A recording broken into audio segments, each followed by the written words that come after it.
و سلام علیہ یا رسول اللہ صلی اللہ علیہ وسلم۔ لب پہ صلی اللہ کے ترانے اشک آنکھوں میں آئے ہوئے ہیں، لب پہ صلی اللہ کے ترانے اشک آنکھوں میں آئے ہوئے ہیں، یہ ہوا یہ فضا کہہ رہی ہے میرے سرکار آئے ہوئے ہیں، یہ ہوا یہ فضا کہہ رہی ہے میرے سرکار آئے ہوئے ہیں۔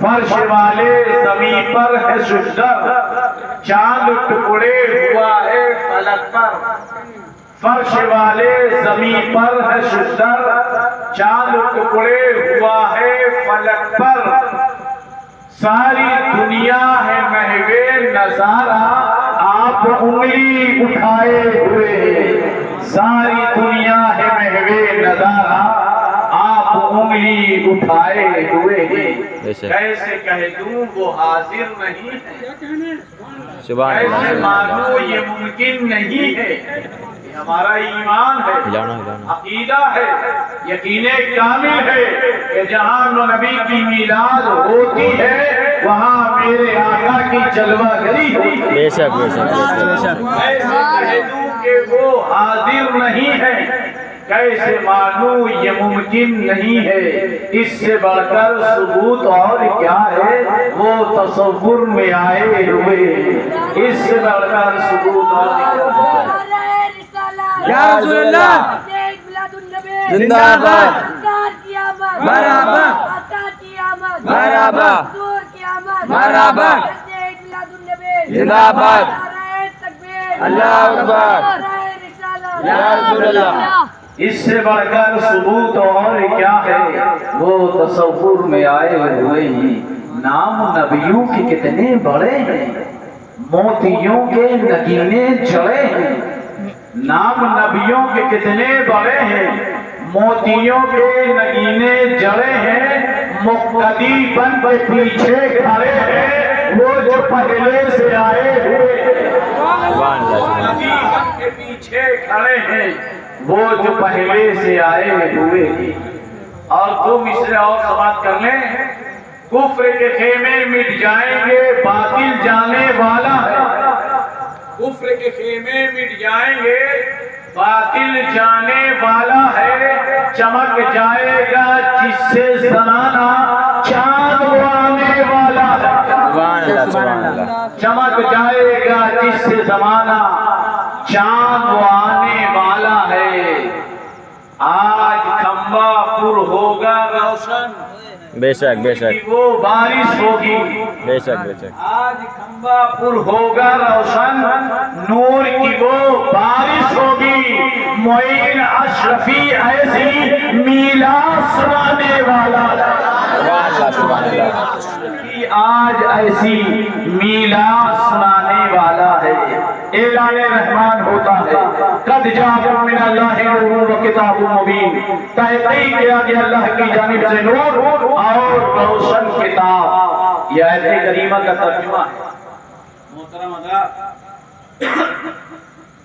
بارہا آپ نے سماعت کیا کہ میرے نبی کے آنے سے پہلے اس دنیا کے کیا حال تھے، کون سے ایسی خرابی نہیں تھی جو مکے کے زمین پر موجود نہ ہو، بڑا ظلم ڈھایا جا رہا تھا انسانیت پر، کمزوروں کو ستایا جا رہا تھا، یتیمیں کے مال کو غصب کیا جا رہا تھا، بیواؤں کو بے آبرو کیا جا رہا تھا، اگر کسی کے گھر میں بچی جنم لے لیتی تو اسے زندہ نومن مٹی کے نیچے گاڑ دیا جاتا تھا، روسیوں کا ماحول تھا کہ اگر کسی کے گھر میں بیٹی پیدا ہوتی تو وہ ظالم باپ اپنے بیٹی کو ریشمی کوڑے سے مارتا، اور جب نکاح کا وقت ہوتا رخصتی ہوتی اس کی تو وہی ریشمی کوڑا اپنے داماد کے حوالے کرتا اور کہتا جب تمہارا جی چاہے اس سے میری بیٹی پر ضربہ یا زیبوں کی گردان گردانتے رہنا۔ مکے کے اندر ایک کھیل کھیلا جاتا تھا جسے رقص بسمل کہا جاتا تھا، مجباری کے اس باپ کو کھٹکھٹانا کہنا چاہتا ہوں، ایک گراؤنڈ پر چاروں طرف تماشائی کھڑے ہوتے، ایک نوجوان بیٹی کے ہاتھ میں پٹی باندھ لے گیا۔ انسان کتنا ظلم کر رہا تھا، وہ انسان نہیں تھے بلکہ انسان نما جانور تھے۔ ہر صفت ان کے اندر جانوروں کی پائی جاتی تھی، کسی پر رحم نہیں کرتے۔ ایک دوشیزہ بیٹی سماج کی آبرو اور عزت کے آگ میں پٹی باندھ کر گراؤنڈ میں اتارا جاتا۔ جب بیٹی پورے شباب کے ساتھ ناچنے لگتی، تلوار اٹھاتا جلاد لہراتا، ایک وار کرتا، سر تن سے جدا ہو جاتا، بغیر سر کا جسم گرمی کے سبب ناچتا، لوگ کہے لگاتے، تبسم ریزیاں کرتے۔ تاریخ کے اندر وہ دن آتا ہے کہ ایک بیوہ کے گھر میں بیٹی پروان چڑھ رہی ہے، بیوہ اپنے ارمانوں کو پروان چڑھا رہی ہے، بیوہ اپنے محبتوں کو پرورش کر رہی ہے۔ تماشائی پہنچے، اے بیوہ آج ہم تمہارے بیٹی کا سودا کرنے کے لیے آئے، اسی گراؤنڈ پر اتارا جائے گا جہاں اوروں کے بیٹیوں کا لہو بہا ہے۔ بیوہ آج تمہارے بیٹی کو اسی گراؤنڈ پر اتارا جائے گا جہاں دوسرے کے بچوں کے حقوق پر خنجر چلا تھا۔ بیوہ نے یہ جملے سنے، نامداروں، درندہ صفت انسانوں، دور ہو جاؤ۔ کیا یہی دیکھنے کے لیے میں نے 9 مہینے تک اپنی شکم میں رکھ کر کے پرورش کرتی رہی؟ ظالموں، کیا تمہارے حوالے کرنے کے لیے میں نے اپنے بیٹی کو اپنے چھاتی کا 2 سال تک سفید پھول پھولا پھلا کر کے پرورش کرتی رہی؟ نامداروں، درندہ صفت انسانوں، دور ہو جاؤ۔ کیا یہی دن دیکھنے کے لیے میں نے اپنے بیٹی کو انگلی پکڑ کر کے آنگن میں چلنا سکھایا، پیروں میں تیل کی مالش کی، میں نے پرورش کی؟ دور ہو جاؤ میری نظروں سے۔ مگر ایک ظالم آگے بڑھا، بیٹی کا ہاتھ کلائی سے پکڑ کر کے چم قدم چلا تھا۔ بیوہ کی آنکھوں سے زاروں قطار آنسو نکل پڑے، بیوہ رو پڑی، بیوہ کے آنکھوں سے نکلنے والا ہر آنسو کا قطرہ توجہ رہا تھا سمندر کے گہرائیوں میں رزق دینے والے پالنہار، پہاڑوں کی بلندیوں میں رزق عطا کرنے والے رب کائنات، اس ظلم و ستم کے ماحول میں مجھے اپنا شوہر نہیں چاہیے، مجھے جو رسول پاک چاہیے۔ وہ ظالم بیٹی کو لے کر کے گراؤنڈ پہ پہنچے، آنکھ میں پٹی باندھ دی گئی، جلاد کے ہاتھ میں تلوار۔ بیٹی سے کہا جا رہا ہے، بیٹی ناچنا شروع کرو، آہستہ آہستہ لرزتے ہوئے قدموں سے، ڈگمگاتے ہوئے قدموں سے وہ نوجوان بیٹی ناچنا شروع کرتی ہے۔ آواز بلند ہوتی ہے، بیٹی اپنے پیروں کی جنبش کو تیز کرو، پیروں کی حرکت کو تیز کرو۔ جب بیٹی پورے شباب کے ساتھ ناچنے لگی، اٹھائی تلوار، ایک وار کیا، سر سے جدا ہو گیا۔ لوگوں نے کہے لگائے، تبسم ریزیاں کی، سیٹیاں بجا دی۔ میں نے کہا نافرمانو، کسی کی بیٹی کا گلا کٹ گیا ہو اور تم نے کہے لگا دی، کسی کے بڑھاپے کا سہارا چھن گیا اور تم نے سیٹیاں بجا دی، کسی کے بیٹی کا لہو بہ گیا اور تم نے تالیاں بجا دی۔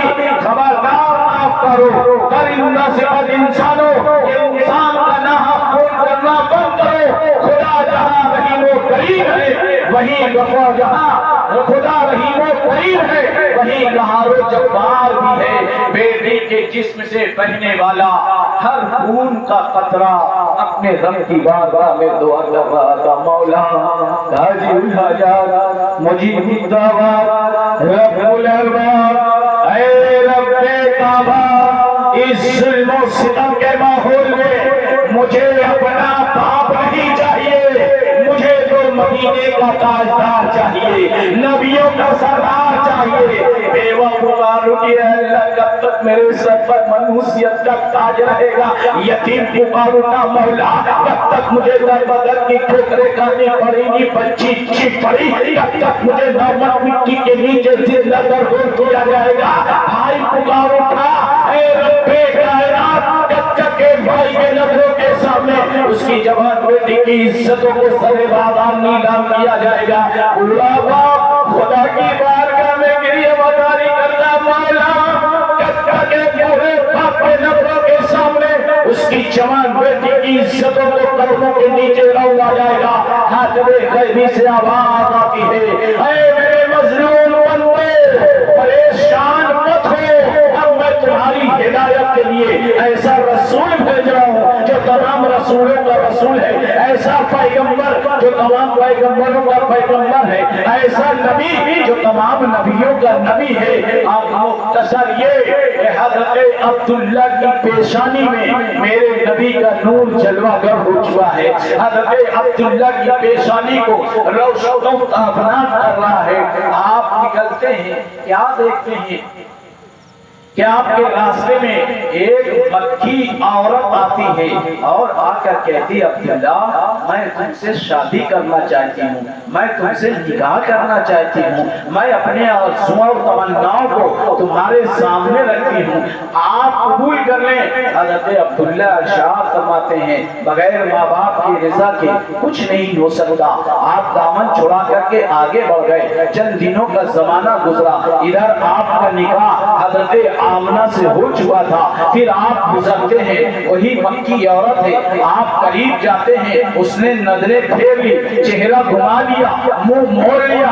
آپ حیرت میں پڑ گئے کہ یہی عورت ہے جو مجھے نکاح کا پیغام دے رہی تھی، شادی کا پیغام دے رہی تھی. آج نظریں جھکانے کی وجہ کیا ہے؟ بتا ہے مکے کی شہزادی، یہ چہرے پھیرنے کی وجہ کیا ہے؟ تو اس نے کہا عبداللہ سنو، میں تمہاری متمنی نہیں، میں اس نور کی متمنی تھی جو حضرت آمنہ کے بطن میں کھیلتا ہوا نظر آ رہا ہے. اب وہ نور تمہارے پاس نہیں ہے، وہ تو آمنہ کے شکل میں جلوہ گر ہو چکا ہے، لہذا میں تم سے نکاح نہیں کر سکتی. وقت گزرتا رہا، عالم پہ دن پر دن گزرتے رہے. ایک دن وہ آتا ہے جب حضرت آمنہ طواف کعبہ کی گرد سے آپ حرم محترم کے لیے روانہ ہوتی ہیں، کعبے کے قریب ہوتی ہیں، تو عالم یہ ہے دنیا نے کیا دیکھا؟ عتبہ، شیبہ، امیہ، ابو لہب، ابو جہل، کفار مکہ، مشرکین مکہ سب کعبے کا چکر لگا رہے ہیں، کعبے کا طواف کر رہے ہیں. مگر جب آمنہ جاتی ہیں تو عالم یہ ہے کہ اب آمنہ چکر نہیں لگا رہی بلکہ کعبہ حضرت آمنہ کا چکر لگا رہا ہے، آمنہ کا طواف کر رہا ہے. ہم نے کہا کعبے سے اے کعبہ، جہاں تیرا طواف پورا مکہ کر رہا تھا وہاں تو آمنہ کا طواف کیوں کر رہا تھا؟ تو کعبے نے زبان حال سے کہا سنو، میں آمنہ کا نہیں، شکم آمنہ میں جو نبی آخر الزمان جلوہ گر ہے، میں اس محمد بن عبداللہ کا طواف کر رہا تھا. سنیت کی پہچان امام احمد خان کہتے ہیں حاجیوں آؤ شہنشاہ کا روضہ دیکھو، کعبے تو تھے کعبہ تو دیکھ چکے، کعبے کا کعبہ دیکھو. ایسا بے مثال نبی کہ اپنی آمد سے پہلے کعبہ طواف کر رہا ہے. محترم حضرات، وہ دن آیا جسے ہم ماہ ربیع اول کی 12 تاریخ یعنی جو آج رات گزری ہے وہ تاریخ آئی. حضرت عبد المطلب کا بیان ہے میں خانہ کعبہ کا طواف کر رہا تھا، میں نے کیا دیکھا کہ کعبہ مقام ابراہیم پر سجدہ کر رہا ہے اور زبان حال سے کہتا ہے اے اللہ تیرا لاکھ لاکھ احسان عظیم، مجھے بتوں سے پاک کرانے والے سید المرسلین کی جلوہ گری ہو گئی. آپ کہتے ہیں جیسے ہی میں نے یہ جملے سنے کعبہ کے بھاگا ہوا اپنے گھر آیا، اس کوٹھی کے قریب گیا، اس حجرے کے قریب گیا، اس کمرے کے قریب گیا، اس دلان کے قریب گیا جہاں دونوں عالم کے مالک و مختار کی جلوہ گری تھی. میں نے چاہا اندر داخل ہو کر کے اپنے پوتے محمد ابن عبداللہ کو اپنی آغوش میں لے لوں. اتنے میں ایک شخص شمشیر پہنا تلواریں بے نام لے کر کے میرے سامنے آیا اور کہا خبردار عبد المطلب، ابھی کوئی بشر نہیں دیکھ سکتا، ابھی کوئی انسان نہیں دیکھ سکتا، ابھی کوئی آدمی نہیں دیکھ سکتا، جب تک کہ تمام ملائکہ یعنی فرشتے رسول کائنات کے چہرے کی زیارت نہ کر لیں۔ ہمارے گھر میں بھی بچہ پیدا ہوتا ہے، کہیں کوئی فرشتہ نہیں آتا، مگر آمنا کون سا بلال تم نے جنا ہے کہ جس بچے کو دیکھنے کے لیے فرشتے آ رہے ہیں، جس کی زیارت کے لیے فرشتے آ رہے ہیں، اور فرشتے آئے نہیں بلکہ آ کر کے میرے نبی کی بارگاہ میں درود و سلام کا نذرانہ پیش کر رہے ہیں۔ فرشتوں کے سلام کرنے کا انداز نرالا تھا۔ فرشتے کہتے ہیں شمس الضحیٰ کو سلام، بدر الدجا کو سلام، نور الہدیٰ کو سلام، کنز العطا کو سلام، کشف الرضا کو سلام، بحر المنن کو سلام، نہر السنن کو سلام، جمیل الشیم کو سلام، شفیع الامم کو سلام، صاحب جود و کرم کو سلام، حضور اکرم کو سلام، نیر اعظم کو سلام، احمد مشتبہ کو سلام، محمد مصطفیٰ کو سلام۔ جب فرشتے سلام کر کے واپس ہو گئے تو دائی نے کہا لاؤ بچے کو نہلا دیا جائے، غسل دے دیا جائے، پاک کر دیا جائے، صاف کر دیا جائے۔ یہی معاملہ ہمارے یہاں کا بھی ہے، ہمارے گھر میں، خاندان میں، سوسائٹی میں، معاشرے میں، محلے میں، قصبے میں، شہر میں کہیں بچہ پیدا ہوتا ہے تو پہلے دائی نہلاتی، اس کے بعد گھر والے لیتے ہیں۔ یہی طریقہ، یہی ماحول مکے کا بھی تھا۔ دائی نے کہا لاؤ نہلا دیا جائے، مگر عاشقوں قربان جاؤ اپنے نبی کے فرمان پر کہ میرا نبی بزبان فصیح صاف ستھری آواز میں ارشاد فرماتے ہیں ہمارا تمہارا بچہ 2-2.5 سال تک دال کو دال نہیں کہہ پاتا، روٹی کو روٹی نہیں کہہ پاتا، ماں کو ماں نہیں کہہ پاتا، پانی کو پانی نہیں کہہ پاتا، مگر میرے آقا کی عمر پاک مکمل بظاہر 1 دن کی بھی نہیں، چند گھنٹوں کی عمر پاک صاف ستھری آواز میں پیغمبر ارشاد فرماتے ہیں اے دائیا مجھے نہلانے کی ضرورت نہیں، میں آب رحمت سے نہلایا گیا ہوں، ازل میں بھی پاک تھا، اب بھی میں پاک ہوں، میرے قدموں کی برکت سے صرف آمنہ کا گھر نہیں، رب کائنات نے پورے زمین کو پاک۔ ایسا بے مثال نبی اس باقی کی پر جلوہ گر ہوتا ہے۔ اللہ اکبر، نبی رحمت صلی اللہ علیہ وسلم کی خوب آمد کی خوشی مناؤ، خوب چرچا کرو۔ میں ایسے ہی لفظی بات نہیں کر رہا، قرآن و حدیث سے ثابت ہے جتنا زیادہ ہو سکے میرے نبی کی میلاد کا چرچا کرو۔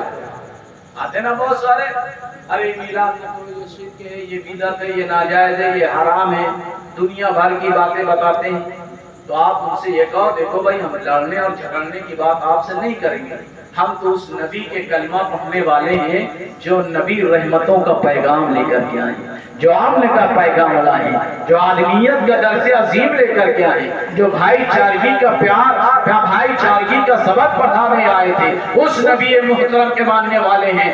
ہم میلاد منانا نہیں چھوڑیں گے، اگر تمہیں اعتراض ہے تو جاؤ خدا کی بارگاہ میں جا کر کے خدا سے لڑو، جس نے سب سے پہلے اپنے محبوب کی میلاد کا اہتمام فرمایا ہے، جو سب سے پہلے اپنے محبوب کی میلاد کا چرچا جس نے کیا ہے، تو وہ یہ کہتے ہیں ہمارا گرو آدم کے معاملے میں لڑ چکا ہے، آج تک کامیاب نہیں ہوا۔ ارے جب گرو کامیاب نہیں ہوا تو چیلے کہاں سے کامیاب ہو سکتے ہیں؟ محترم حضرات، اب یہ حجا تو فرشتے آئے، آ کر کے درود و سلام کا نذرانہ پیش کرتے ہیں، تو جلوس عید میلاد النبی منانا یہ کوئی نیا طریقہ نہیں ہے، یہ کوئی نیا طریقہ نہیں ہے، یہ بدعت نہیں ہے، ناجائز نہیں ہے، حرام نہیں ہے، یہ تو ہم فرشتوں کی ادا کو اپناتے ہوئے میلاد النبی کا اہتمام کرتے ہیں۔